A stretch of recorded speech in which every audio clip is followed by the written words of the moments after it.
এই বছর রৌদ্রের আর দেখাই মিলে না। আজকে ধান সিদ্ধ দিতেছি, আবার আকাশ মেঘ করে আসতেছে। মানে এই বছর মনে হয় বৃষ্টি কোনো দিন ছাড়া যাবে না। গতকালকে সকালবেলা ঈদের দিন ছিল, এই ঈদের দিন সকালবেলা বৃষ্টি নামছে। যাই হোক, আল্লাহর অশেষ রহমতে যখন আমরা নামাজ পড়তে গেলাম তখন বৃষ্টিটা থেমে গেছে এবং কোরবানি করছি খুব আরামসে। রোদ ছিল আকাশে, কিন্তু আজকে ধান সিদ্ধ দিতেছি সেই আশায় যে কালকে রোদ উঠছে, আজকে রোদ উঠবে, কিন্তু না। আবার আকাশ মেঘলা করে একদিক দিয়ে দেখেন ভালো, আরেক দিক দিয়ে এই যে মেঘলা করে আসা শুরু করছে। এই হলো অবস্থা।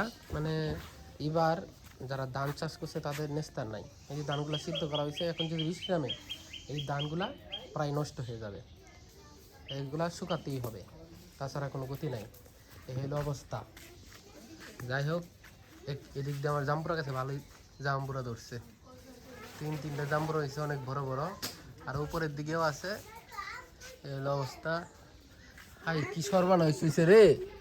এটা কি সর্বনাশ হইলো? এত বড় বড় এর ডালটা ভেঙে পড়ে গেল বাতাসে, না বৃষ্টির ভারীতে বাড়িয়ে গেছিল?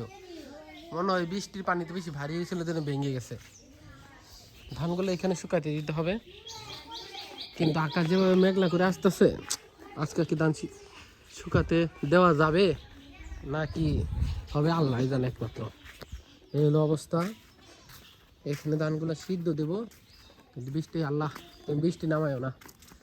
বৃষ্টি নামাইলে আমাদের অবস্থা খারাপ হয়ে যাবে। ধান সিদ্ধ দিয়েছি, এখন যদি ধানের এই অবস্থা হয় তো শেষ। সবগুলোর তো কোরবানি দেওয়া শেষ।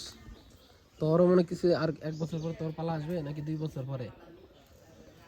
এলো গরুদের জীবন। যাই হোক, ও গাছে তো দারুণ কদম ফুল ফুটছে, মারাত্মক কদম ফুল। এই যে গাছে গাছে কদম ফুলে ভরপুর। এই যে দেখা যাচ্ছে কিনা জানি না, এই যে কদম ফুলে ভরপুর।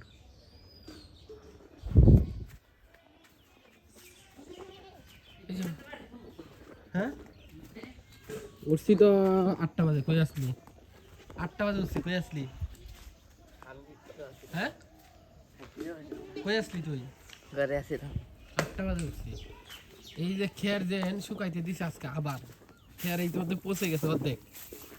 কইচা খেয়ার এটার মনে হয় যে গুরু যে খাবে মনে হচ্ছে না, যে পরিস্থিতি। এই যে সারা রাস্তা জুড়ে খেয়ার শুকাইতে দিছে, মানুষ কি করবে?